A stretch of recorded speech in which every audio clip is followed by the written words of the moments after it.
Today, more than ever, we are living in uncertain times. Given these uncertain times, the topic that I wish to address is how can we more effectively manage our critical resources in the light of such uncertainty? My name is Lewis Trigger, and for the last 30 years, I have immersed myself in a management doctrine that I call Constraint Innovation. Constraint Innovation is all about how we do a lot more of the right stuff with what we have. By leveraging our critical resources, we're able to unlock the value in our organization. Constraint Innovation is based on the leading management doctrine known as the theory of constraints. It combines with it other leading management doctrines such as lean, concurrent engineering, agile, risk management, and others.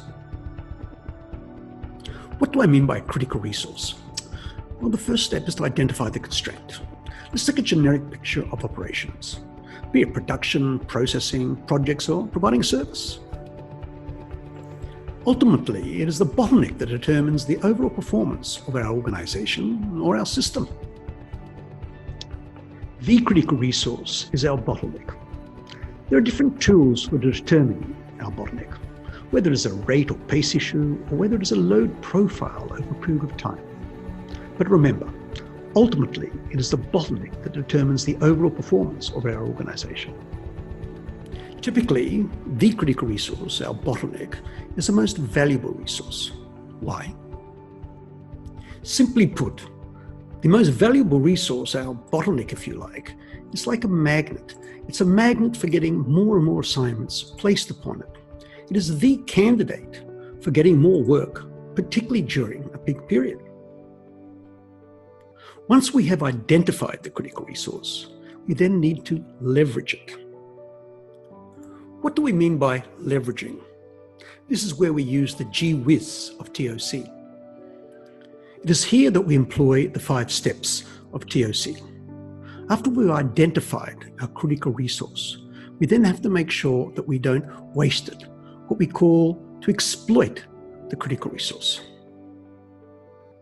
The third step is called subordination, which means that all our non-constraints either have to serve or not get in the way of the critical resource.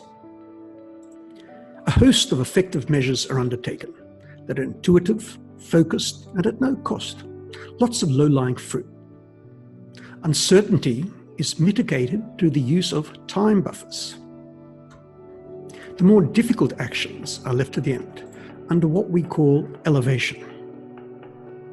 Eventually, we overcome the bottleneck. The ceiling is raised, and we employ the 5 steps of continual improvement. So please join me for a valuable and enjoyable learning experience. Together, we will face the challenge of how can we more effectively manage our critical resources in the face of uncertainty. Thank you.